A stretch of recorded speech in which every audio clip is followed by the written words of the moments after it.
Assalamualaikum warahmatullahi wabarakatuh. Alhamdulillahi rabbil alamin. Wassalatu wassalamu ala asrafil anbiya'i wal mursalin wa ala alihi wa sahbihi ajma'in. Subhanaka la ilma lana illa ma 'allamtana innaka antal alimul hakim. La haula wala quwwata illa billahil aliyyil azim.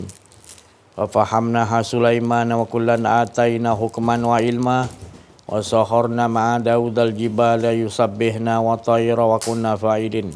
Rabbi shrah li sadri wa yassir li amri wa hlul 'uqdatam min lisani yafqahu qawli. Nurul jali sifatullah, sifat menjadi kalam Allah, terangkan hati hamba-hamba Allah, terang seperti hati Rasulullah sallallahu alaihi wasallam wa sallallahu alaihi sayyidina Muhammadin wa ala alihi washabihi ajmain. Alhamdulillahillazi anzala ala abdil kitaba wa lam yaj'al lahu 'iwaja. Sadaqallahul azim. Syukur kita kepada Allah Subhanahu wa taala, diberikan oleh Allah kenikmatan hidup, yang mana kenikmatan hidup itu apabila kita mengetahui bahawasanya diri kita ini tidak ada, yang ada hanya Allah Subhanahu wa taala. Dan nikmat itu sendiri dari sisi Allah untuk menceritakan bahawa Allah sentiasa dalam keadaan sempurna dan cukup nikmat, cukup asyik, tak memerlukan kepada kita untuk menyembah kepada Dia, ataupun seluruh yang Allah jadikan, Allah tak memerlukan untuk kita, untuk semua yang dijadi menyembahnya. Dan sungguh pun semua tu menyembah kepada Allah, berzikir, menyebut nama Allah. Sesungguhnya itu semua adalah menunjukkan, menyatakan bahawasanya Dialah yang mengesakan, mengagungkan, membesarkan dirinya sendiri. Jadi perhatikanlah dalam kehidupan kita ini, masih lagi kita berkeadaan, masih merasa lagi banyak keakuan-keakuan diri. Banyak lagi merasa iaitu di samping Allah berkuasa, kita pun rasa macam kita ada kuasa. Allah tu yang maha mendengar, kita rasa kita yang mendengar. Kita tak tukarkan betul-betul. Hidupan kita masih lagi menyebut la ilaha illallah, tapi masih lagi merasakan ada. Padahal kalimah yang kita sebut betul-betul nak kita pegang, tak ada lah. Tapi masih lagi keadaan kita lupa, kita lalai lagi. Maka itu kita kena selalu dengar, iaitu peringatan-peringatan, yang mana Allah mengingatkan kita di setiap inci, di setiap sudut, saat-saat Allah sentiasa menyatakan dirinya aja yang ada, yang wujud. Itu menunjukkan bahawa cinta kasih Allah kepada kita, supaya kita tidak lalai, tidak lengah, tidak merasa ada keakuan diri. Maka Allah ciptakan sekalian alam ni, diciptakan kerana engkau Muhammad. Maknanya Nur Muhammad tu maknanya terjadi dahulu, dan Allah menjadikan sekalian alam ni kerana Nur Muhammad, kerana kekasihku Nur Muhammad. Maka itu kita lihat, apa pun ala tuju kita akan kembali kepada Nur Muhammad tu. Dan Nur Muhammad tu adalah kenderaan untuk sampai, untuk mengesakan Allah. Itu dikatakan wusul, sampai. Bila sampai, keadaan kita dah tak mau lagi rasa ada keakuan diri dah. Maka itu kita duduk dalam majlis talk ni, kita tak mau cerita lain. Bukan tak ada cerita-cerita lain, ada cerita lain. Tapi kita nak simpul mati kan, iaitu ala tujuan, apa pun Allah nyatakan sekalian alam ni, apa pun tinggi ilmu macam mana pun kita cari, tetap juga membawa, mengesakan Allah, meniadakan kita. Meniada la kita, mana menunjukkan tetap la ilaha illallah juga. Apa pun tinggi ilmu, siapa pun Nabi yang banyak ilmu, tetap juga dia membawa kepada menafikan dan mengesakan yang ada hanya Allah Subhanahu wa taala. Ini yang dikatakan manis yang tiada pahit, yang betul-betul mereka ni bukan sekadar beribadah, tetapi mereka kenal, mereka beriman kepada Allah dahulu sebelum mereka melakukan ibadah. Kerana kita tertipu, sering tertipu, kita ingat ibadah dulu. Padahal Allah mengatakan innal lazina amanu. Allah mengatakan bahawa dia yang memberikan. Rasa tu dulu. Rasa tu akan datanglah keyakinan bahawa rasa tu datang daripada Allah. Kalau Allah tak memberi rasa, kita tak akan dapat keyakinan. Jadi rasa tu yang disentuhkan kepada kita, dia yang maha memberi rasa, maka kita berasalah untuk melakukan apa saja sebelum kita melakukan amal-amal. Maka dialah yang menggerakkan kita. Tapi kita tidak sedar, maka kita mengaku itu hak kita, maka itu yang dinamakan kufar ataupun merasa ada keakuan diri. Iaitu dikatakan tadi mensekutukan Allah, kita menyembah kepada hawa nafsu kita sendiri. Kita merasakan kita masih ada lagi. Kita merasa kita ada kodrat lagi. Kita rasa lagi kita boleh berkata-kata kita punya perkataan. Hingga kan kita dalam solat pun kita mengakui bahawa kita yang memuji kepada Allah. Jadi kalau dah sampai makrifat ni, kita dah tak boleh langsung mengaku dah. Syariat tu kita perilaku, tarikat tu memahami, hakikat tu merasai, makrifat tu menyeluruh semua adalah dia. Tu makna makrifatullah. Maknanya dah tak ada rasa lagi akuan diri lagi. Maknanya kalau lillah kerana dia Allah. Tapi kalau billah tak ada dah. La haula wala quwata illa billah. Kalau dah billah tak ada dah. Maka tu pakaian Nabi Muhammad sallallahu alaihi wasallam, la haula wala quwata illa billah. Mengadukan kelemahanku, mengadukan kelemahanku kepada Allah tu kebanggaanku, kata Nabi Muhammad sallallahu alaihi wasallam. Bangga mengadu lemah. Kita sombong, mengakui diri kita sombong. Nabi jadi bangga mengadu kelemahan. Memang kita lemah, tak ada daya upaya. Kita mengaku tu baguslah. Itu maknanya Nabi suka kebanggaanku. Bangga mengaku lemah di hadapan Allah. Tak ada daya upaya. Bergerak, diam, melihat, mendengar, berkata-kata, berkuasa, tak ada, semua tak ada, tak ada. Dia bawakan dalam kehidupan ini, bukan sekadar cakap. Nyata jelas Nabi SAW menyatakan betul dia benar-benar tak ada daya upaya. Hidupnya pun tak ada lahayun. Apa yang dia nampak adalah ni menunjukkan Allah yang maha hidup. Dari sahabat-sahabat Nabi di zaman tu semua nampak betul original Rasulullah ni betul-betul tak ada. Bukan dia tu Tuhan. Tapi nak menyatakan bahawanya yang ada hanya Allah tu lengkap bahawasanya. Tak ada keakuan dirinya tadi. Benar-benar Rasulullah SAW, Allah Subhanahu Wa Taala sendiri yang mendidik akhlak Nabi Muhammad sallallahu alaihi wasallam. Selepas wafatnya ayandanya, lahir dia ayanda wafat, kemudian ibundanya Aminah wafat ketika umur 6 ke 7 tahun. Jadi berebut-rebut malaikat bidadari semuanya nak membela Nabi Muhammad sallallahu alaihi wasallam. Tapi ternyata Allah sendiri mengatakan bahawa aku sendiri yang mendidik langsung. Maka itu Rasulullah SAW bagi tahu, aku mengenal Allah dari Allah. Aku mengenal Tuhanku dari Tuhanku. Kerana apa? Kerana memang benar. Rasulullah itu langsung kepada Allah SWT. Kita tak boleh langsung pada Allah SWT. Kita mesti ada pertama sekali guru mursyid. Perantara dia adalah guru mursyid, dan guru mursyid ajarkan. Bila dah ajarkan kita faham, barulah kita sebenarnya bukan belajar dengan guru mursyid, tapi kita langsung dengan Allah setelah kita mengetahuinya. Sebenarnya guru mursyid itu pun daripada Allah Subhanahu Wa Taala. Di sini keberuntungan kita. Bila kita duduk mengaji, mengenal diri, mengenal Allah ni, kita tahulah ada tujuannya. Kalau tidak kan nanti sikit-sikit balik-balik ni, nak hampir bulan Ramadan ni, kita jadi macam kelang kabut lah. Kita rasa macam ibadah kita ni kita tumpukan pada bulan Ramadan. Memang bulan Ramadan ni memang bulan yang mubarak, yang berkat betul. Berbanding dengan bulan-bulan lain. Tapi bagi Sayyidina Ali, dia kata semua bulan, semua hari baik. Sayyidina Ali kata, asalkan aku sentiasa hilang keakuan diriku, sentiasa mengesakan Allah. Hari raya lah bagi aku, dia kata. hari-hari hari raya bagiku. Selagi aku tak ada keakuan diri dan aku merasakan yang maknanya yang wujud yang esa hanya Allah. Itu hari raya besar bagi Sayyidina Ali. Tak kira hari apa pun. Hari-hari dia mencari hari-hari raya. Kita terbalik. Puasa kita ni, nak ambil puasa kita mempersiapkan apa? Takut makan tak cukup.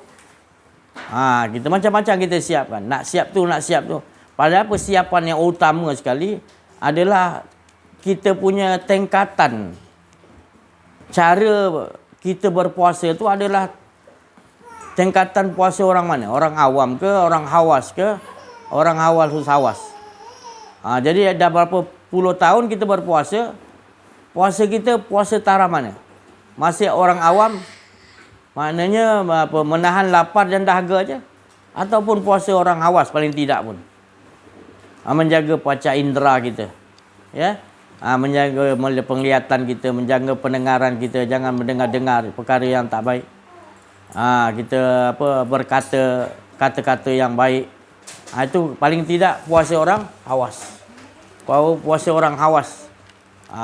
Dan kalau nak lagi, makna yang paling utama makna siam puasa tu adalah menjaga daripada kita mengadakan keakuan diri. Menjaga puasa tu, siam tu, menjaga supaya diri kita tidak mengaku keakuan diri. Batal macam tu, tak apa. Yang penting kita kena dapatkan matlamat puasa yang sebenar. Kalau puasa yang orang awam, makna kita berpuasa, habis saja masuk maghrib, kita rasa kita dah tak puasa. Kalau orang hawas, dia terus berpuasa lagi. Dia berpuasa, jaga lagi mata dia, penglihatan dia, pendengaran. Masih lepas berbuka pun masih lagi dia berpuasa. Kalau orang hawas, 24 jam dia menjaga dirinya jangan ada rasa keakuan dia. Itu siam, itu puasa yang nombor 1. Jadi kita ubah tingkatan tu. Ya. Jadi grade kita ni maknanya handphone kita ni jadi besarnya bila Android dia besar. Tapi kita tak membesarkan dengan tu tadi. Puasa kita puasa sama juga. Jadi itulah nilai dia. Sebab orang yang berpuasa hawas, hatinya sentiasa bersinar, bercahaya. Dan dia akan menerangi sekalian kelilingnya tu dengan cahaya-cahaya dia. Dan dia berpuasa, dia memikirkan bagaimana cara nak mengantar nur-nur cahaya-cahaya tu di keliling. Dia memikir. Sampai ke malam, sampai ke siang 24 jam memikirkan tadi apa aku perlu bagi pada keliling ni untuk menyatakan Allah je yang ada. Tak cukup belah siang, belah malam dia buat lagi dia punya projek dia tu. Dia hantarkan lagi roh-roh, nur-nur tadi terhadap roh-roh keliling dia tu supaya mendapatkan cahaya-cahaya yang mana cahaya itu akan dapat dia mengenal kepada cahaya nur zatullah, dapat dia mengesakan Allah benar-benar. Jadi dia memikirkan tu. Sedang kita berpuasa nak memikirkan ganjaran, balasan apa Allah nak bagi. Tapi orang awal susah-awas, dia memikirkan bagaimana nak membagi. Kerana dia dah duduk makam ru'ya bil haqq. Makam ru'ya bil haqq ni makam Nabi Muhammad SAW. Mendapat berita tu langsung daripada Allah, lebur, langsung dihantarkan hak-hak kebenaran tu kepada keliling untuk apa pun nanti kita tak faham jadi faham kalau dia lalu situ. Kerana dia bawa petunjuk, bawa nur.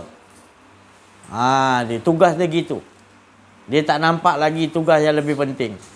Bagi orang-orang yang awam ni dia memerlukan apa yang perlu Allah bagi pada dia. Tapi orang begini dia dah lebur, dah tak ada keakuan diri, apa yang perlu aku bagi pada keliling aku. Macam Nabi Muhammad SAW, dia dah menyeluruh rahmatan lil alamin, sekalian alam. Jadi kalau pada orang tu tengok grade dia lah. Kalau dia kata satu negeri dia boleh Allah bagi, satu negeri dia boleh hantar nur.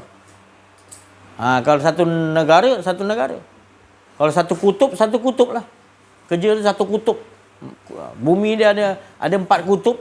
Utara, selatan, timur, barat kan. Jadi satu kutub tu dia jaga. Dia ada 4 kutub. Kutub ni wali ni jaga. Kutub ni wali yang dia tugas dia hantar nur untuk menyatakan supaya mereka mengesakan Allah. Nur tu tadi. Dari empat kutub tu ada lagi yang merangkumi 4 kutub sekali, iaitu Kutubul Ghaus dipanggil Syekh Abdul Qadir Jalani, ataupun di zaman masing-masing ada Kutubul Ghaus dia. Itu tadi. Jadi kita kena menyelongkah ataupun melihat dalam diri kita ni, telisik tengok. Kita ni kategori awam ke, ya? Bukan nak merendahkan, nak. Maknanya Allah nak naikkan darjat kita, menerusi kita kena tengok dalam diri kita. Kalau kita tak kenal diri, tak kenal Allah, kita takut tu je lah. Balik-balik apa pun puasa kita nak ganjaran. Kita buat solat tarawih nak ganjaran. Kita, bukan saya cakap ganjaran tu tak ada, tapi kita tak dapat kemanisan dengan Allah, rugi. Kita bayangkan akan Allah bagi kita syurga. Kita bayangkan kita ni selamat daripada neraka. Tapi kita tak, Allah tu kita tak letak mana waktu tu. Syurga dan neraka kepunyaan Allah. Allah jadikan syurga dan neraka, bukan kita fokus ke situ. Tapi kita makrifatkan fokus kita kepada Allah yang menciptakan syurga dan neraka. Jadi sampai bila kita nak bertahapan yang begitu? Kita boleh tipu siapa-siapa, kita boleh tipu. Tapi Allah tahu maqam kita. Allah nak naikkan maqam kita. Laqad khalaqnal insana fi ahsani taqwim. Mulia-mulia kejadian. Jadian kita pun dah mulia dah. Apa lagi dalaman kita nak dinaikkan taraf oleh Allah Subhanahu Wa Taala. Dengan apa? Kita kena mengajilah, kenal diri, kenal Allah. Bila kita kenal diri, kenal Allah, baru kita tahu kita ni tak pernah ada. Jadi apa yang kita buat ni semua adalah cerita-cerita, kisah-kisah dia tu yang dikatakan tadi. Maqam tu naik. Maqam tu naik sebab apa? Bila kita rasa ketiadaan benar-benar, dan kita bergerak, kita bernapas, naik turun, kita sentiasa rasakan dia yang hidupan kita nak datang sini, berapa orang, semua kita nampak, semua susunan dia. Tak ada satu pun kita nampak ada susunan yang lain. Tak ada satu pun kita nampak ada berkuasa merubah sesuatu, tak ada. Semuanya adalah kuasa-kuasa Allah. Nak robah pun Allah, nak jadikan begitu kun fayakun pun Allah. Tak ada satu pun ada kuasa pada makhluk yang Allah jadikan. Semuanya bersumber daripada kuasa Allah. Dan sesungguhnya Allah lah yang kuasa. Kalau kita nampak harimau tu bengis, garang, kita seram. Tapi sebenarnya yang menjadikan tadi gerun tu adalah percikan daripada sifat garang Allah. Untuk menyatakan Allah tu maha garang. Allah tu maha bengis. Kalau bagi orang-orang yang tak takut kepada Allah, maka tu dia adakan ayat-ayat untuk menakutkan bahawa Allah tu lebih berkuasa. Allah tu lagi maha membalasi, memberi hukuman-hukuman, untuk memberikan kesedaran kepada kita, kepada manusia dan juga jin-jin. Jadi inilah kehidupan yang sebenarnya. Oleh kehidupan kita adalah kehidupan dengan Allah Subhanahu Wa Taala. Itu yang beruntung. Dia ulang untuk kita mengetahui bahawasanya tak ada apa hidup kita ni.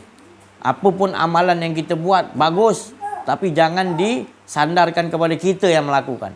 Sungguhnya kudrat dia dan juga iradat dia yang menyebabkan kita melakukan, dapat berbuat sesuatu apa pun. Semuanya atas kehendak-kehendak dan kudrat Allah Subhanahu Wa Taala. Maka tu Nabi Muhammad SAW selalu berpegang la haula wala quwata illa billah. Billah tu dah tak ada dah keakuan diri. Nabi Muhammad SAW memang sentiasa rasa tak ada keakuan diri. Dia sentiasa rasakan yang membesar tu, yang bergerak, yang melihat seluruh alam yang Rasulullah SAW melihat dia tu semua adalah kekuasaan, tangan-tangan kekuasaan Allah. Kebesaran-kebesaran Allah, keagungan-keagungan Allah. Tak ada lain, semuanya. Benda yang bergerak, diam, sekali-sekali pandang, semuanya mengesakan Allah. Dan sesungguhnya cukup Allah tu bukti yang menyatakan bahawa dia cukup mengesakan dirinya sendiri. Tanpa ada sekalian ni pun semua tak esakan Allah, Allah tetap mengesakan Allah. Dan sesungguhnya sekalian yang Allah ciptakan itu semuanya mengesakan Allah Subhanahu Wa Taala. Menyatakan ada wujud hanya Allah. Bukan banyak tu. Maknanya Allah menjadikan banyak, bahawa semua tu ada kuasa. Tak. Semuanya dia kepada kuasa Allah. Baik malaikat, baik manusia, baik nabi, baik jin, baik iblis, baik apa semua pun. Tu tadi. Semalam pergi solat isyak ke apa. Isyak di masjid. Siang dia saya dah tahu dah ada pokok tu tinggi, ada sarang lebah. Sarang tebuan ke lebah tu. Saya dah nampak dah. Bosah. Kat pokok tu tinggi. Saya bagi tahu ni sarang lebah ni, mana lebah ni. Saya nampak siang kan. Malam dia jadi lain pula. Malam dia nampak macam apa ni, jembalang lah. Jembalang duduk macam bila malam kan, sebab bulan mengambang, bulan tegang. Jadi nampaklah dah naik bulu roma ada budak tu.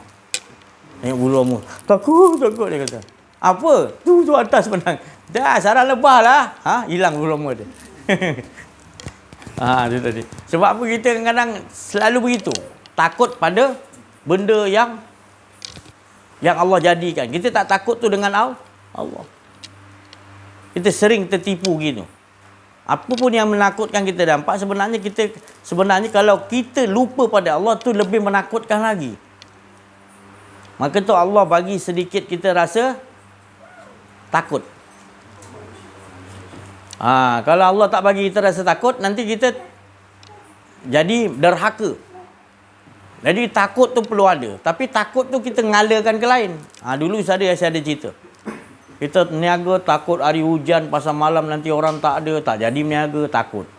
Takut nak datang sini nanti jalan jam. Takut bermacam jenis takut. Takut kalau kerja nanti bos marah, takut. Bukan. Ni takut. Jadi takut tu macam-macam datang takut yang bukan-bukan. Tapi takut yang sebenarnya Allah bagi sedikit rasa takut. Minal khauf wal ju'. Mana sedikit rasa takut yang Allah bagi ni supaya kita takut rasa ada keakuan diri. Itu tujuan Allah bagi rasa takut. Kita tak ada apa-apa, tapi Allah bagi rasa takut supaya takut tu mengalir kepada kebaikan, iaitu takut kita merasa ada keakuan diri. Jadi para rasul, para nabi, para wali Allah takut nak rasa ada keakuan, dia halakan betul takut dia. Yang lain ni dia tak takut dah. Yang lebih mengerikan bila aku nak rasa ada keakuan diri, aku takut. Sebab yang wujud hanya Allah. Dia mainkan, dia hidupkan di situ. Dia punya skill, dia punya cara tu tadi. Super juga kita skill yang Nabi ajar. Kita kata inna lillahi wa inna ilaihi raji'un. Adakah kita ketika orang tu meninggal dunia, kita mengatakan inna lillahi wa inna ilaihi raji'un? Maknanya itu tidak sesuai. Ataupun kurang tepat lah. Sebab yang tepatnya bila orang meninggal kita sebut kullu nafsin za'iqatul maut. Setiap yang bernyawa pasti merasai mati. Inna lillahi wa inna ilaihi raji'un sebenarnya menunjukkan bahawasanya kita ni tak pernah ada. Itu makna utama dia. Bila kita sebut tu kita tak pernah ada. Itu mesti kita ingat. Bukan orang tu nak meninggal lah, dia datang pada Allah, dia pulang pada Allah. Bukan, tu kita salah faham maksud tu. Maksudnya bila kita sebut tu inna lillahi, masa kita hidup ni kita kena faham mematikan diri kita. Supaya kita tidak pernah ada, tu maknanya. Kalau mati kullu nafsin za'iqatul maut, mati. Itu mati nafas, nafsu dia dah mati. Yang tinggal roh dia hidup. Roh kita akan tetap hidup. Kerana roh ni urusan Allah. Nak dibagi hidup ke mana, masuk kat burung ke, masuk kat mana-mana pun itu hak Allah SWT. Kita tak mampu nak tahu. Itu urusan rahsia Allah. Yang dibagi tu ilmu tu hanya orang-orang yang sedikit ya Allah bagi. Orang ketika di dunia dia selalu dengan Allah, merasakan hilang keakuan dirinya, insya-Allah dia akan nampak roh-roh tu akan datang ke mana. Apa keadaan roh-roh bila orang roh tu mati. Allah bagi ilmu di sisi Allah pada dia. Tapi sedikit orang nak kaji bab roh ni sedikit. Lebih kepada ilmu keakuan diri banyak. Bahaya. Kita mana-mana pun nak imbalan apa ni, aku pergi sini ada apa, datang talk kat tempat si Haji ni, apa yang ada pulangan apa ni, buang masa je tak dapat apa. Dia fikir gitu, dia fikir material, kebendaan, dia tak nampak yang paling besar makanan iaitu rohaniah kita.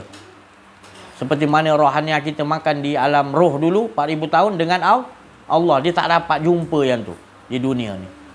Kelak nanti bila dia wafat, dia akan tercari-cari apa makanan sebenarnya. Di dalam kubur bekal dia tak lain makanan rohani ketika di dunia. Engkau bersama Allah makanan rohani. Di dalam kubur makanan dia bukan kau boleh bawa. Kau simpan lah dalam kubur tu banyak-banyak. Kau tak boleh bawa apa pun. Kau bawa duit banyak-banyak nak beli dalam, tak boleh. Kau nak bawa harta banyak-banyak tak. Yang boleh bawa adalah bila kau pengenalan kau dengan Allah tu tadi. Betul pengenalan kau dengan Allah, engkau akan berada di makanan tu ibaratnya dengan Allah lah. Engkau sentiasa dengan Allah, diberi rezeki dari sisi Allah. Kau berasa betul-betul kat dunia lagi. Engkau rasakan. Engkau makan minum dengan Allah. Begitu nanti di alam mana pun engkau tetap makan minum di sisi Allah Subhanahu Wa Taala. Jadi ini yang kita nak amaliakan di dunia lagi. Bukan kita nak tunggu nanti di alam kubur. Menyesal tak guna kita nanti. Ini peluang tinggal Allah Subhanahu Wa Taala masih sayang kita. Bagi kita lagi. Kembalilah. Kata Syekh Latif tadi, kembalilah. Apa pun yang menimpa kita, kita tengok. Kalau nikmat yang datang, kita tak kembali kepada Allah, tu bukan nikmat, tu azab. Kalau sesuatu yang kita kena azab, tapi kita kembali kepada Allah, kita itu bukan azab, itu kenikmatan.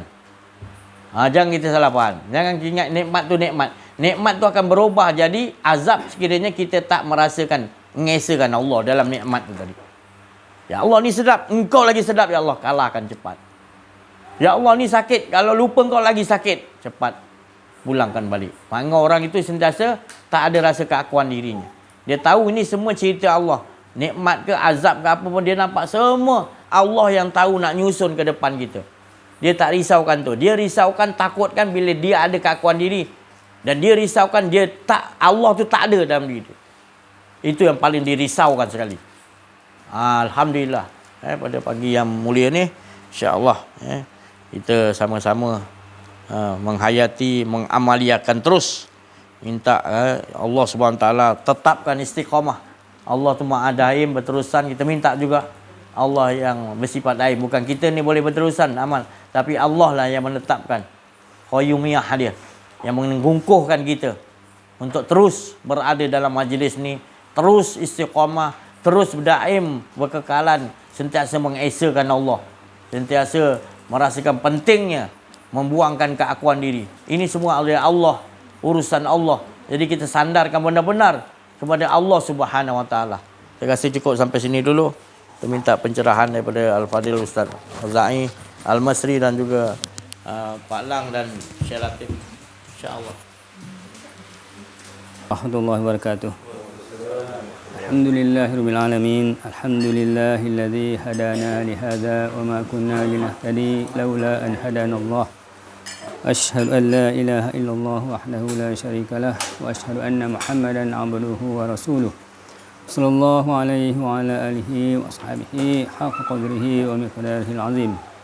Alhamdulillah, tinggi-tinggi kesyukuran kepada Allah Subhanahu wa taala yang mana dengan hidayah, taufik, inayah, rahmat dan kasih sayang daripada Allah Subhanahu wa taala, maka Allah Subhanahu wa taala telah mengatur dan menyusun kita dapat berada dalam majlis Allah Subhanahu wa taala ini, majlis mengenal diri dan mengenal Allah Subhanahu wa taala. Majlis kita nak tinggikan kalimah thayyibah, kalimah iman, la ilaha illallah Muhammadur Rasulullah. Dan alhamdulillah kita diberi peringatan demi peringatan daripada Al-Fadhil Ustaz, pembimbing rohani kita, supaya kita sentiasa buangkan keakuan diri, leburkan keakuan diri kita, dan yang tinggal hanyalah keesaan Allah Subhanahu wa taala, insya-Allah. Yang mana kita nak mengesahkan Allah Subhanahu wa taala sebagaimana Allah Subhanahu wa taala mengesahkan dirinya sendiri dengan cukup sempurna. Itulah kita nak kenal Allah Subhanahu wa taala dengan haqqul yaqin, dengan ma'rifatullah. Dan alhamdulillah dengan peringatan-peringatan ini kita nak mendahulukan Allah Subhanahu wa taala. Apa yang kita dengar, apa yang kita nampak, apa yang kita fikirkan, semuanya kita fikirkan ke arah menuju keesaan Allah Subhanahu wa taala. Mengesahkan Allah Subhanahu wa taala zat yang maha tunggal, maha esa, maha sempurna. Yang kita nampak semuanya batil, semuanya makhluk, semuanya tak boleh memberi manfaat dan juga tak boleh memberi mudarat sedikit pun. Hanyalah kudrat Allah Subhanahu wa taala yang berkuasa di atas segala-galanya. Jadi alhamdulillah bersempena dengan kita bulan Syaban ni, nak masuk Ramadan dah. Pembimbing rohani kita tadi Ustaz Abdul Aziz dah bagi peringatan supaya kita melangkah masuk ke bulan Ramadan ni.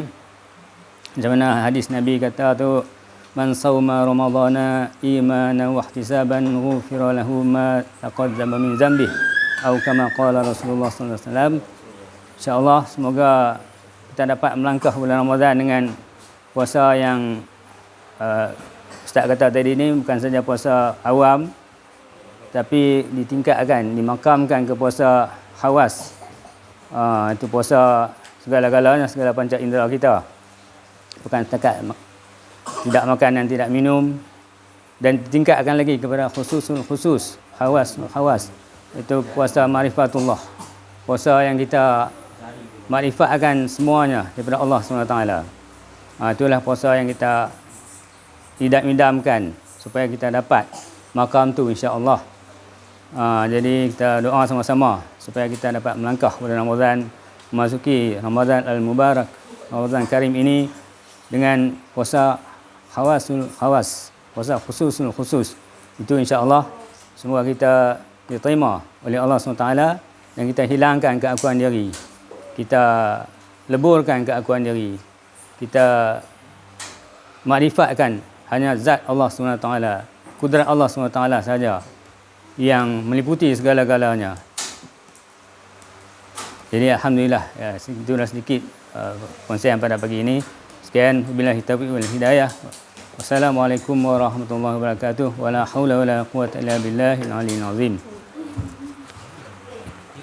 علم لنا إلا ما علمتنا إنك أنت العليم الحكيم سبحانك لا علم لنا إلا ما علمتنا إنك أنت العليم الحكيم سبحانك لا علم لنا إلا ما علمتنا إنك أنت العليم الحكيم إنا فتحنا لك فتحا مبينا إنا فتحنا لك فتحا مبينا إنا فتحنا لك فتحا مبينا يا حي يا قيوم برحمتك أستغيث اللهم أصلح لنا شأننا كله ولا تكلنا إلى أنفسنا طرفة أعين ولا أقل من ذلك ولا إلى أحد من خلقك يا نعم المجيب يا نعم النصير يا نعم الوكيل يا مغني يا غني يا مغني يا غني يا مغني يا حي يا قيوم برحمتك أستغيث لا إله إلا أنت سبحانك إنا كنا من الظالمين لا حول ولا قوة إلا بالله العلي العظيم. Dalam perjalanan hidup Abi pernah berjumpa dengan satu orang guru mursyid yang Abi selalu sebut nama dia kepada anak-anak sekalian. Beliau sudah meninggal dunia. Nama dia Tuan Haji Yusof. Selepas beliau meninggal, tidak ada orang seperti dia lagi. Dia wali mursyid ini dia tak tunggu mimpi dan tidak bersandarkan kepada mimpi. Mimpi itu hanyalah sebagai satu petunjuk. Tetapi yang lebih penting ialah takwil bagi mimpi berkenaan. Itu terlebih penting. Para awliya Allah, kehidupan dunia ni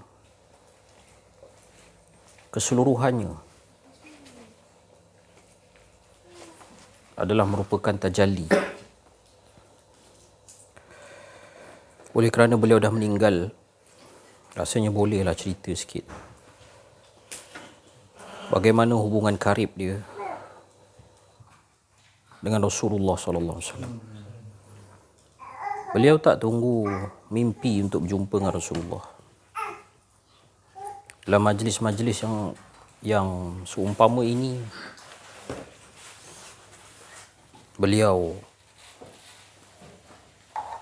kami dalam majlis terasa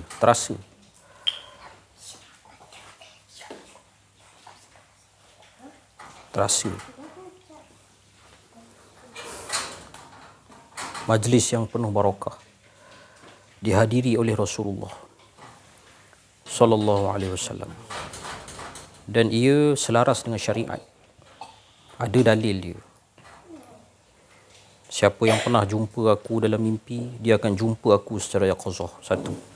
Yang kedua, siapa yang memberikan salam kepada aku, tidak lain dan tidak bukan nescaya roh aku akan dihidupkan semula untuk menjawab salam dia. Apa yang diceritakan oleh para guru ini ada kesamaan. Mereka ini cukup anti dengan syirik. Kita tak boleh belajar tauhid semata-mata tanpa belajar syirik. Kita tak boleh tahu tentang Nabi Musa tanpa kita mengetahui tentang Firaun. Kita tak boleh belajar pasal malaikat tanpa kita mengetahui tentang iblis. Kita tak boleh belajar pasal Imam Mahdi, kita tak akan kenal Imam Mahdi tanpa kita belajar tentang Dajjal. Begitu juga, kita tidak boleh belajar tauhid tanpa kita mengenali syirik. Jadi, guru Wabi yang meninggal pada masa itu Anas berumur 6 bulan. Anas berumur 6 bulan yang meninggal. Dialah guru Wabi yang pertama sekali mengajarkan tentang meramaikan umat Nabi Muhammad sallallahu alaihi wasallam melalui jalan memerangi syirik. Memerangi syirik sehabis-habis perang. Dan syirik yang Abi belajar daripada guru-guru para arifin billah ni bukan seperti yang Abi belajar daripada Wahabi. Madad ya Rasulullah syirik. Pergi ziarah kubur syirik. Berdoa tangan menghadap kubur syirik. Apa nama lagi? Tahlil malam Jumaat bid'ah.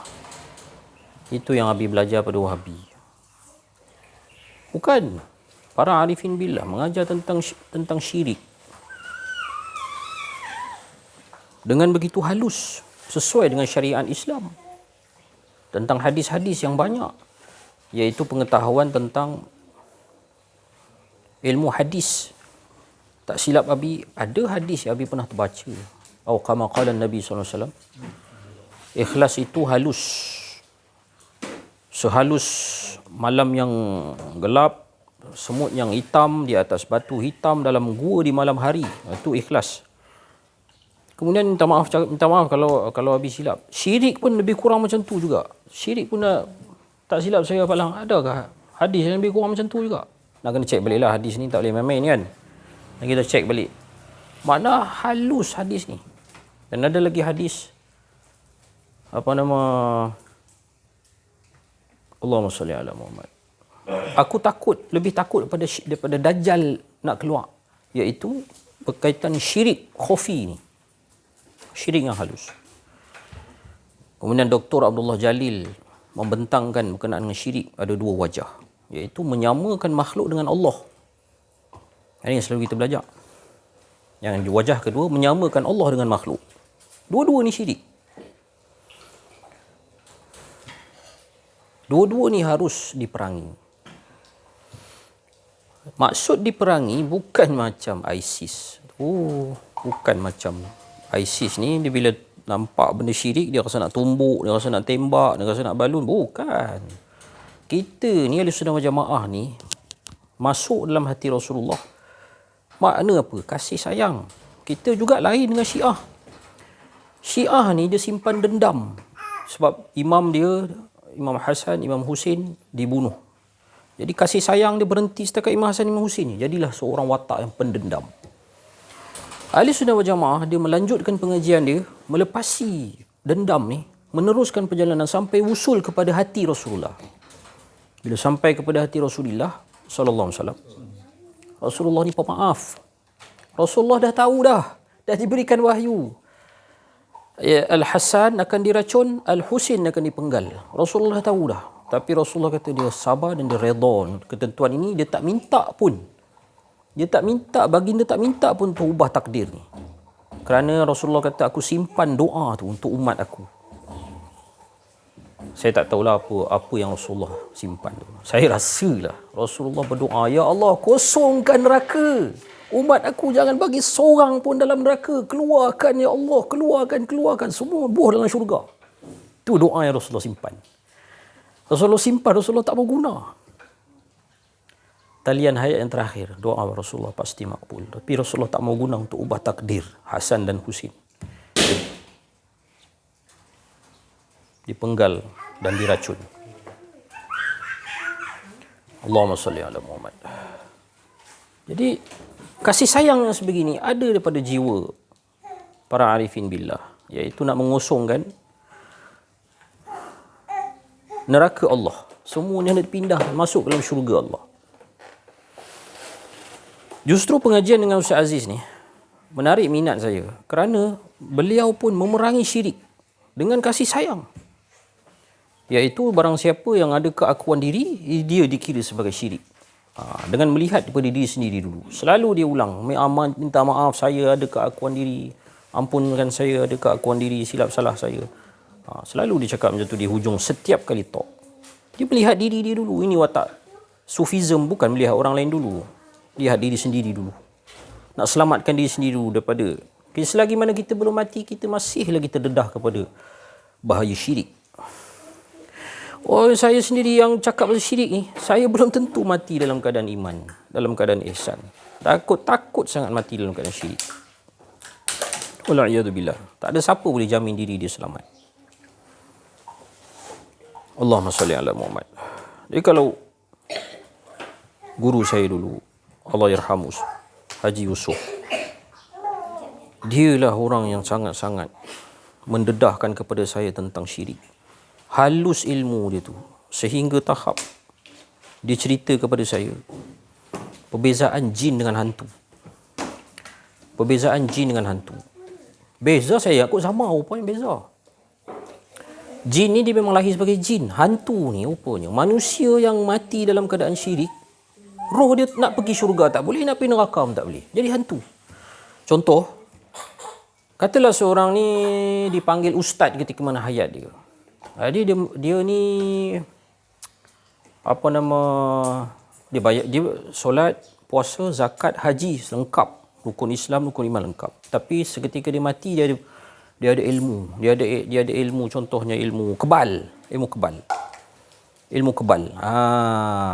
Jadi dia ni nak ke syurga tak boleh, nak ke neraka pun tak boleh.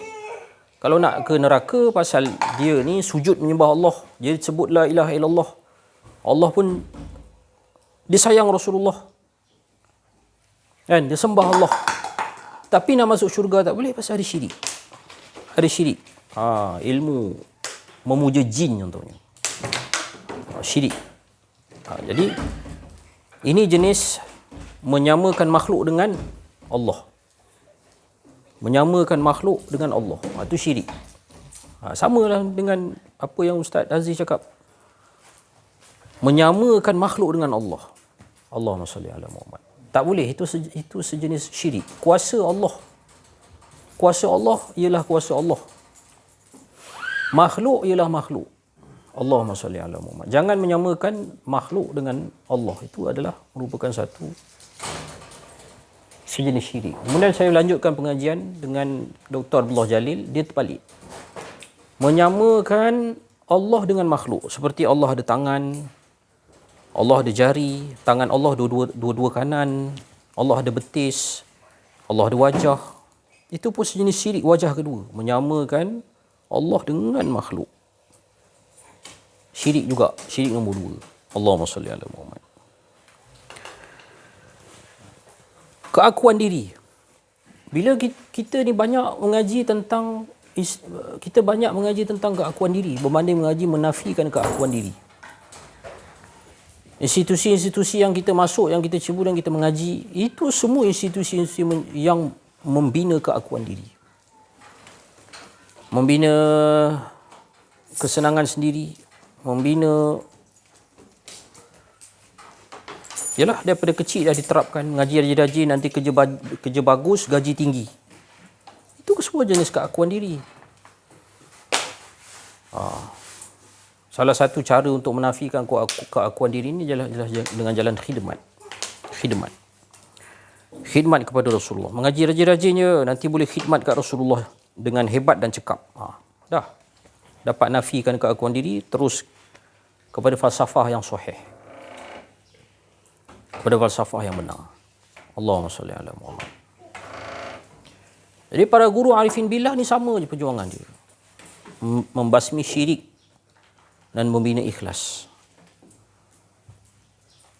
Ada rakan-rakan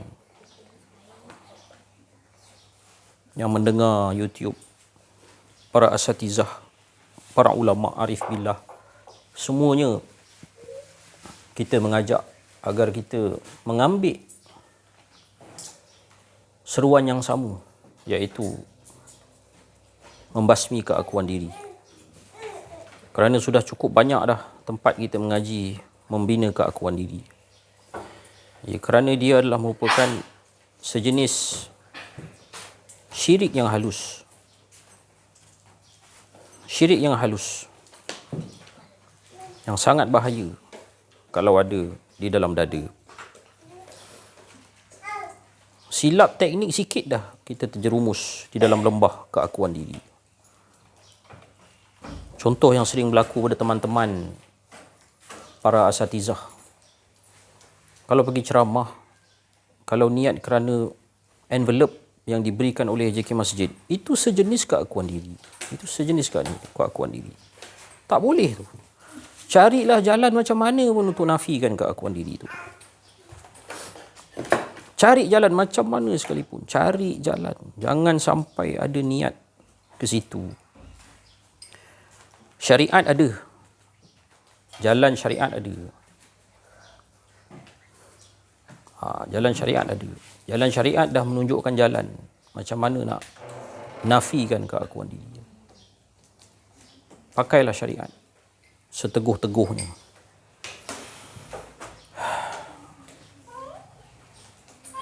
Selagi mana kita berpegang dengan syariat, insya-Allah kita tak sesat. Dan kesemua grup-grup yang sesat, semuanya sama, meninggalkan syariat. Dengan bermula dengan meninggalkan solat. Jadi kalau nak judge satu-satu grup itu sesat atau tidak, pertama sekali tengok solat mereka. Tengok solat mereka. Makin meringankan ke? Ataupun makin memberatkan kepada diri sendiri. Saya tengok grup-grup yang sesat, sangat ironi. Ada kesamaan walaupun mereka tu saling bertentangan. Minta maaf cakap, saya pun malas nak sebut ni nama-nama grup sesat ni, tapi terpaksa sebab kita mengaji akidah kena sebut. Terpaksa, bila sebut jadi tak seronok, majlis jadi tak best. Iaitu Wahabi dengan Syiah. Walaupun mereka ni bergaduh sesama sendiri. Bergaduh, masing-masing nak hantar peluru, nak bertikam, nak bergaduh, nak berbunuh kan. Tapi ada kesamaan. Dua-dua ni ada kesamaan, iaitu meremehkan solat. Dua-dua ni yang sesat lah, ada yang tak sesat, ada yang sesat tu berkata bahawa solat ini boleh dijamakkan. Tanpa ada sebarang sebab, boleh dijamakkan. Maknanya dalam satu hari mereka solat 3 kali je. Mereka solat subuh, kemudian mereka solat zuhur jamak dengan asar, maghrib jamak dengan isyak. Jadi dalam satu hari 3 kali je mereka solat. Aneh. Walaupun mereka dua ni saling bertentangan, saling bergaduh, saling tikam menikam, kita ahli sunnah wal jamaah duduk di tengah-tengah. Kita tengok sambil makan popcorn, kita tengok ada watak dua-dua ni. Ya Allah. Kita tengok, kita bertasbih. Ada banyak kesamaan. Dua-dua ada negara, dua-dua kuasa nuklear, dua-dua bergentam, dua-dua cari pengaruh, dua-dua nak support masing-masing mubalik untuk menyebarkan fahaman masing-masing. Allahumma salli ala Sayyidina Muhammad. Anehnya mereka ini meremehkan solat. Memanglah ada dalil Rasulullah pernah solat jamak tanpa ada sebarang alasan, tanpa ada sebarang uzur, Rasulullah tiba-tiba solat jamak. Tapi Rasulullah buat tu hanya sekali atau dua kali seumur hidup. Sebab tu empat-empat mazhab kata meletakkan syarat dalam nak mengamalkan solat jamak dan qasar. Seperti musafir, seperti sakit, seperti merawat orang sakit, bolehlah jamak. Boleh jamak. Tapi bukan saja-saja pergi solat jamak. Apabila mereka meninggalkan ulama, meninggalkan mazhab, berasaskan terus kepada hadis, kepada dalil, ikut pandai-pandai sendiri, kepala otak sendiri, meninggalkan as-sawadul azam, barisan ulama, anak tangga ulama menuju kepada tahqiq, meninggalkan mazhab. Dengan alim ulama kantoi, depa kata depa mazhab Hambali. Dengan orang awam, depa kata kita hendaklah terus kepada Quran dan Sunnah. Kita tak boleh ada dia bukan lah ni, depa cerdik sikit. Depa bukan kata tak boleh ada mazhab. Depa tanya Rasulullah mazhab apa? Depa tanya. Tak pening nak jawab. Tak pening nak jawab. Rasulullah mazhab apa? Jawab. Kalau hampa kenal soalan tu, mampus terguling nak jawab. Rasulullah mazhab apa? Allahumma salli ala Sayyidina Muhammad. Allahumma salli ala Muhammad. Yang belah Syiah pula membanding-bandingkan Sayyidina Ali dengan Sayyidina Abu Bakar. Siapa lebih mulia? Siapa suruh tanya soalan tu? Itulah soalan, contoh-contoh soalan yang membina ajaran bid'ah. Disebut oleh ulama ahli bid'ah. Siapa yang suruh membanding-bandingkan Ahlul Bait dengan para sahabat lebih mulia? Tidakkah syaitan yang mula-mula suruh tanya soalan tu? Siapa lagi mulia, Ahlul Bait ke sahabat? Bila start tanya soalan tu, mula pertengkaran. Pum, pam, dah pecah umat Islam. Siapa? Layan buat apa? Syaitan, iblis. Dua-dua adalah tongkat Rasulullah. Ahlul Bait penting, sahabat pun penting. Dua-dua mulia di sisi Rasulullah. Dua-dua Rasulullah bela. Nampak? Bila layan iblis syaitan, jadilah pertengkaran, jadilah permusuhan, jadilah peperangan dan pertumpahan darah. Sebasic-basic ukhuwah adalah, seringkas-ringkas ukhuwah adalah, seringan-ringan ukhuwah adalah berbaik sangka. Baik sangkalah, kecuali dengan grup-grup yang telah diisytiharkan oleh ulama sebagai musuh dalam agama, iaitu tanduk syaitan. Siapakah tanduk syaitan ini? Ibnu Hajar berkata mereka adalah Syiah. Manakala al-imam-imam yang lain selepas zaman Ibnu Hajar berkata Syiah kerana pada zaman itu belum ada Wahabi. Allahumma salli ala Muhammad. Tetapi selepas tahun 1700 something ke depan, nampak lahir daripada Najd siapakah yang menggegarkan alam Islam, yang mengasaskan petrodolar, yang meruntuhkan khalifah Islam yang terakhir 1924. Tahu dah siapa dan menerima upah. Dan dokumen tu dah dikeluarkan, confidential tapi keluar juga dan viral baru-baru ni dalam media sosial. Satu fail lama bahawa Sultan Najd menerima upah kerana berjaya menghancurkan Khalifah Uthmaniyah. Apakah ubat di sebalik perpecahan umat? Pada pandangan Abi, ubat bagi perpaduan umat untuk menyatukan balik seluruh umat ni. Seluruh umat mesti disatukan balik dengan sedaya mungkin yang kita perlu. Ialah ini. Slogan membuang keakuan diri. Insya-Allah Syiah, Wahabi boleh duduk semeja bersatu padu, bergembira dengan Rasulullah sallallahu alaihi wasallam. Tidak ada saling dengki-berdengki, tidak ada saling bermusuhan, tidak ada insya-Allah tidak ada perang nuklear sesama Islam.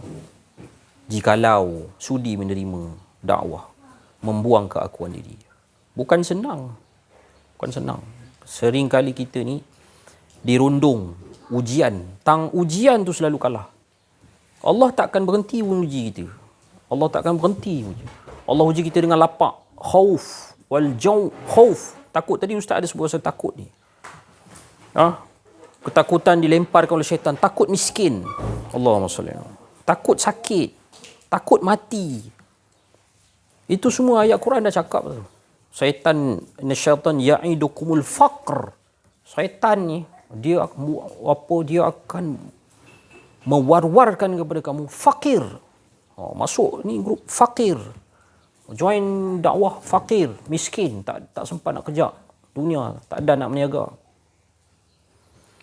Bukankah sama kan? Syaitanu ya'idukumul faqr. Syaitan ini yang akan mengipas-ngipas fakir, miskin. Cari dunia. Allahu Akbar. Allahumma salli ala sayyidina Muhammad. Allahumma salli ala sayyidina Muhammad. Jadi bila kita ini ramai-ramai ambil dakwah ini, membuang keakuan diri, mudah-mudahan dunia Islam kembali gemilang. Sebab Islam ni sekarang ni kita pewaris dia. Kamu anak-anak mewarisi Islam. Nak bawa Islam. Abi akan mati, Pak Lang akan mati, Ustaz Aziz akan mati, Pak Cik Latif mati, Umi dah mati pun. Umi dah meninggal pun. Dah wafat dah. Mudah-mudahan dikira sebagai syuhada. Tanda-tanda syahid tu ada. Ramai orang yang mimpi kebaikan, kebahagiaan. Allahumma salli ala sayyidina Muhammad. Mudah-mudahan Allah memandu arah kita, tujuan kita, betulkan niat kita, menambahkan kasih sayang, menambahkan panjang umur sihat dalam makrifat, dan menambahkan karomah kemenangan dengan izin Allah, menangnya Islam bersama-sama dengan Imam akhir zaman, insya-Allah. Janganlah sekali-kali dekatkan kami pada jalan-jalan dajjal, pada jalan-jalan yang sesat, jalan-jalan kelam. Wa sallallahu ala sayyidina Muhammad wa ala alihi washabihi wa baraka wasallam. Alhamdulillahirabbil alamin. Assalamualaikum warahmatullahi wabarakatuh. Alhamdulillahirabbil alamin, wassalatu wassalamu ala asyrafil anbiya'i wal mursalin wa ala alihi washabihi ajmain. Bersyukur kepada Allah Subhanahu wa taala kerana di pagi yang mulia ini, talk duha pada pagi ini diberkati dengan rahmat Allah Subhanahu wa taala. Disebabkan apa? Allah Taala memanggil kita dengan rahmat Allah, panggilan rahmat Allah Subhanahu wa taala. Yang mana tak lain hala tuju kita menafikan keakuan diri kita yang ada hanya Allah. Itulah bedah siasat. Setelah dibedah siasat la ilaha illallah, itulah keputusan yang dikatakan nafikan keakuan diri kita yang ada hanya Allah. Itulah nikmat. Sebesar-besar nikmat yang Allah Taala nak beri kat kita dengan menafikan keakuan diri kita. Allah Taala akan memberi satu wajidnahum huda, petunjuk. Jadi saya nak ada berita gembira kat sini, saya nak beritahu. Sekiranya boleh dikongsikanlah, siapa nak bawa insya-Allah. Tapi saya nak beritahu kat sini, kalau menceritakan tentang keakuan diri, munculnya keakuan diri, saya nak beritahu apa yang berlaku dalam diri saya. Kalau siapa yang boleh nak kongsikan, siapa yang nak sedia berkongsi, silakan. Saya nak cerita kat sini. Ni kabar gembira saya cakap. Allah Taala meletakkan diri saya ni, memperkenalkan kepada saya keakuan diri saya. Dia mendatangkan keakuan diri saya. Jadi kalau kita tak kenal diri kita, masa kan kita nak kenal siapa yang dikatakan keakuan diri ni?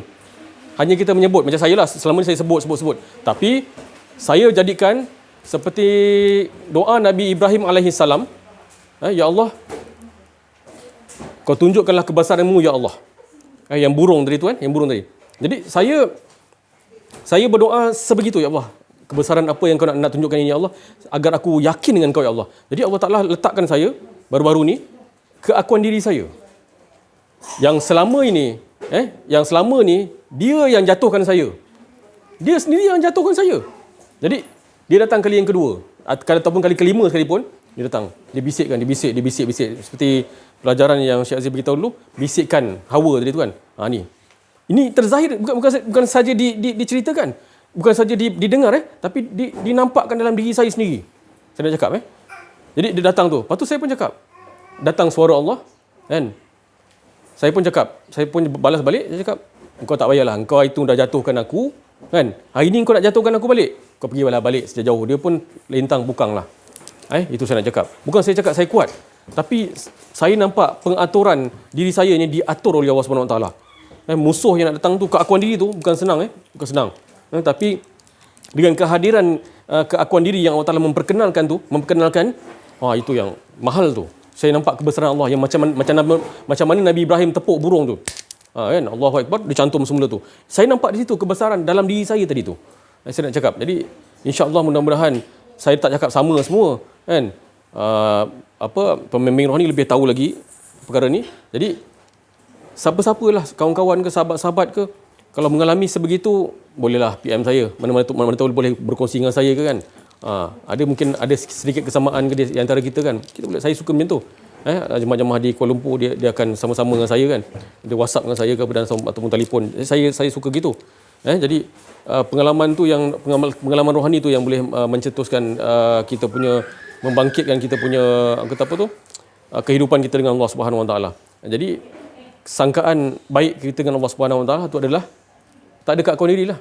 Tak ada keakuan diri. Jadi dia nampak apa benda yang datang tu, sangkaan buruk tadi tu, sangkaan buruk ke perkataan-perkataan yang tak baik tadi tu, seperti mana Syekh Abdul Qadir Jalani didatangkan iblis tadi tu, kan. Jadi dia tak nampak yang dikatakan perkataan daripada Allah. Dia nampak itu di situ yang Allah Taala tunjukkan di situ. Jadi sangkaan baik apa dia?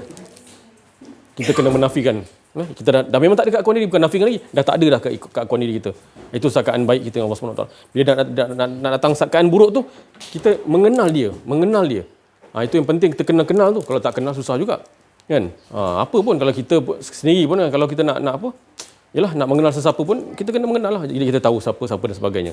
Jadi saya teringat satu cerita yang berlaku saya tak pasti kemalangan tu berlaku di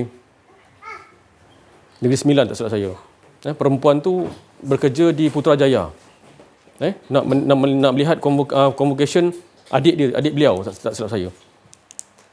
Tapi apakan daya, si wanita tu memang tidak hadir pada konvo tu, tapi dalam perjalanan bapa dia, mak dia, adik-beradik dia, saya tak tahu berapa orang, terlibat dalam satu kemalangan yang mengerikan, yang mengeri, iaitu semua sekali. Ahli keluarga dia semua sekali meninggal. Jadi dalam ahli keluarga, saya tak tahu dalam 5 orang ke 6 orang, semua meninggal. Mak dia meninggal, adik-beradik semua meninggal, tinggal dia seorang je. Masa tu hampir hari raya masa tu. Saya ingat lagi berita tu. Jadi nak nyatakan dekat sini bahawa Allah SWT, kalau saya berlaku dalam diri saya pun, ya Allah, saya nak cakap macam mana pun saya tak tahu. Hibanya saya dengar berita sedemikian. Jadi kita nak menyatakan bahawa seperti Syazir beritahu tadi, memang kita tak ada daya upaya lah.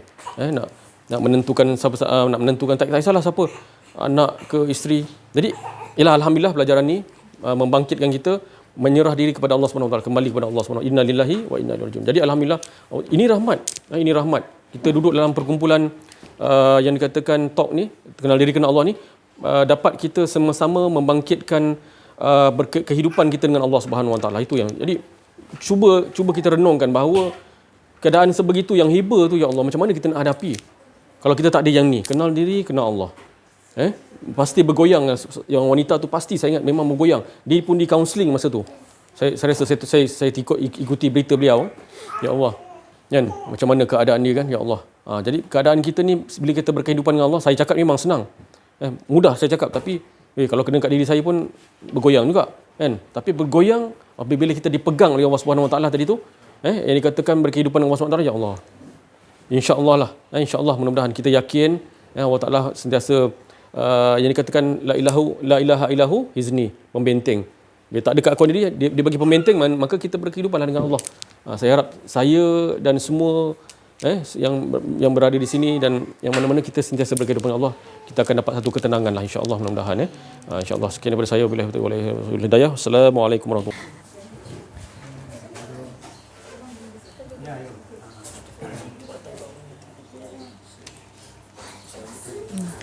Assalamualaikum warahmatullahi wabarakatuh. Alhamdulillah, tempat pertemuan kali ini berlaku di rumah mursyid, iaitu rumah Syekh Aziz. Alhamdulillah dapat saya berada di sini pada hari ini. Jadi masih lagi hala tuju, iaitu mengesahkan Allah daripada kalimah tauhid, iaitu la ilaha illallah. Jadi bila berada di sini sentiasa saya diingatkan. Jadi bila Allah itu esa, maka kita tak ada apa-apa.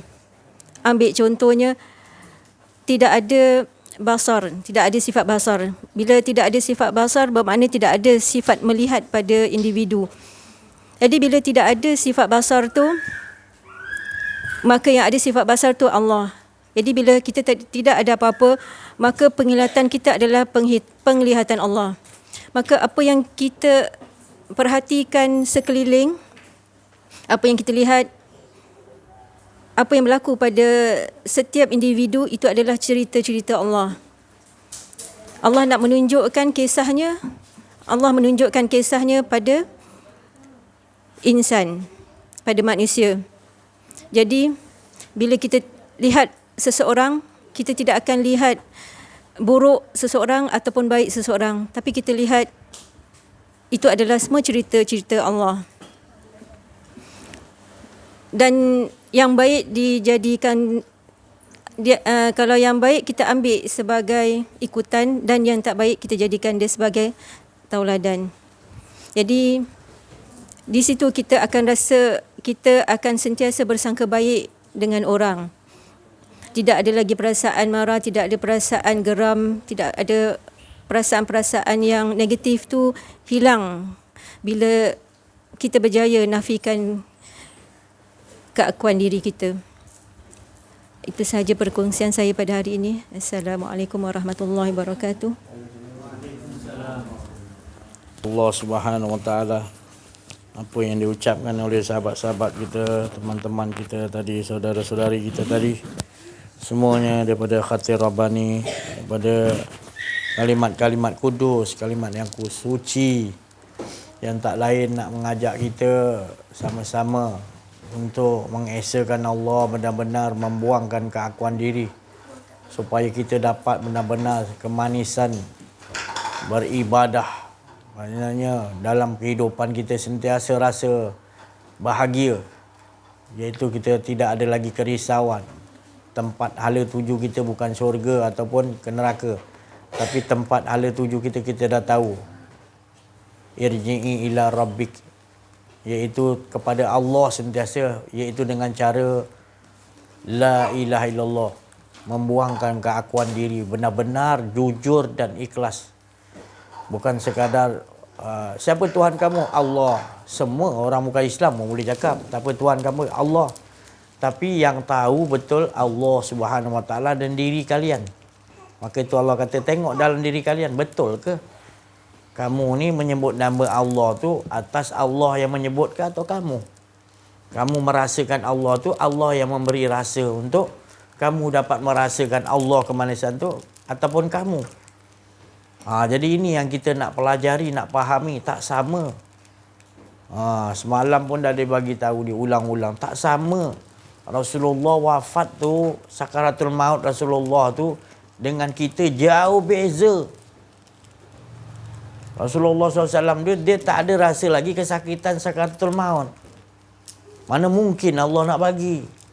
Tapi Allah SWT nak bagi tahu bahawa Rasulullah SAW prihatin dengan semua umatnya. Saya ulangkan balik. Ya? Jangan kita ingat sama. Afaman kana mu'minan kaman kana fasiqa la yastaun. Allah Ta'ala kata tak sama sekali-kali orang yang kenal aku, para rasul, para nabi, para wali Allah. Dia bukan saja faham sebut nama Allah, kenal sampai dia tak ada keakuan diri tandanya. Itu di mana yang dikatakan kenal dan sampai. Faman kana yarju liqa'a rabbih falyamal amalan soleh wala yusyrik bi ibadati rabbih ahada. Maknanya Allah Ta'ala kalau nak pertemuan dengan Allah, bukan ke akhirat saja, di sini sekarang, di alam roh dulu pun kita dengan Allah pertemuan. Allah Ta'ala kata falyamal amalan soleh. Apa itu amalan soleh? iaitu kau tahu diri kau yang beramal soleh itu bukan engkau, Allah. Maka tu baru Allah Ta'ala kata, wala yusyrik, jangan sekutukan Allah, ngasakan aku yang melakukan ibadah. Itu syirik. Kata Ustaz Zaid tadi, tak kira lah besar ke kecil syirik tu, yang penting syirik tu bahaya. Tak kira ke yang halus ke yang terang-terang ke. Dia lebih bahaya lagi setahu saya kalau terang-terang, sebab orang yang bahaya lagi halus. Kalau yang terang-terang orang boleh tegur engkau sembah patung, engkau sembah pada tangkal, engkau pergi doktor, kau kata doktor ni baik kan, tu pun syirik juga. Tu terang-terang, itu orang boleh tegur. Tapi syirik yang halus kat dalam, kau menyembah diri kau sendiri, keakuan diri, itu syirik yang sangat halus, bahaya. Sebab orang lain tak tahu kau syirik ke tak syirik, orang lain tak tahu. Yang tahu engkau dan Allah. Bila kau rasa ada keakuan diri, syirik lah tu. Senang cerita nak membasminya tu. La ilaha illallah. Allah Ta'ala kata, tetap buang. Kau nak ada diri kau juga lagi. Maka tu harus duduk kita dalam kumpulan, iaitu orang-orang yang Allah maksudkan. Dalam surah Al-Fatihah selalu kita sebut, siratal ladzina an'amta alaihim, iaitu jalan yang orang telah engkau bagi nikmat di sisimu yang hilang kediriannya, iaitu para rasul, para nabi, siddiq, orang soleh, orang arif billah. Itu yang dimaksudkan siratal ladzina an'amta alaihim, jalan yang begitu yang kita nak. Orang yang bilang keakuan dirinya semasa hidup lagi. Dia bersiapkan diri mati sebelum datang mati. Makna dia dah reda. Rasulullah dah reda dah. Isra' Mi'raj dah reda semua alam dah. Dia ulang lagi tu. Selepas Rasulullah SAW Isra' wa Mi'raj, ada lagi Isra' wa Mi'raj Nabi Muhammad SAW. Maka cerita ni tak berhenti-henti. Sebab kalau kita faham lah, dibagi faham oleh Allah, makna perjalanan ni. Perjalanan ni sampai bila-bila, tak habis-habis. Allah yang jadikan perjalanan tu. Asra. Jadi cerita tu ada je. Jadi kita harus meyakini cerita kita juga perjalanan yang Allah Ta'ala tempuhi. Tetap juga perjalanan Muhammad juga. Kalau kita kenal diri, ni perjalanan Muhammad juga, tak lain. Ala tuju dia tetap mengesakan Allah, menceritakan kisah-kisah, cerita-cerita Allah SWT. Tu perjalanan tu. Tapi bila kita menutupi, kita tak memahami, maka dia jadi berbalah-balah lah. Terjadilah puak ni, Wahabi, puak Syiah, puak ni. 73 golongan umatku terpecah, kata Nabi Muhammad sallallahu alaihi wasallam. Tapi kalau kita dah belajar ni, kenal diri, kenal Allah, maka kita menyantumkan 72 yang tak diterima tadi. Mana kita yang dipanggil tadi ahli sunnah wal jamaah. Ahli dah. Kita jadi ahli Allah. Kita hidupkan sunnah Nabi. Apa sunnah Nabi tu? Buang keakuan diri. Hiduplah tu sunnah Nabi. Mudahlah. Ahli sunnah wal jamaah. Kita bercampur, bukan meninggalkan. Walaupun kita jauh, tapi tetap hati kita bertalian untuk menghantar nur-nur tu tadi. Untuk menyatukan mereka semua. 72 yang tak diterima oleh Nabi Muhammad SAW, maknanya terpecah pada 73. Yang diterimanya ahli sunnah wal jamaah. Tandanya ahli sunnah wal jamaah, kita sentiasa tak ada rasa kebencian. Kita sentiasa nak mendoakan, mengajakkan lagi 72 yang lain. Itu tandanya. Jadi alhamdulillah pada kuliah doa kali ini kita beruntung, masih lagi Allah Subhanahu Wa Taala memberikan kita kepahaman di sisi Allah hingga kita tidak ada was-was, syak lagi. Kita yakin, hakul yakin, kamalul yakin terus. Allah Subhanahu Wa Taala kurniakan kepada kita. Alhamdulillah. Saya rasa cukup sampai sini dulu. Terima kasih atas perhatian. Mohon maaf atas kekurangan kesilapan dalam menyampaikan. Ada rasa keakuan diri. Wa'afu minkum. Wabillahi taufiq wal hidayah. Wassalamualaikum warahmatullahi wabarakatuh. Takbir. Sallu ala Nabi.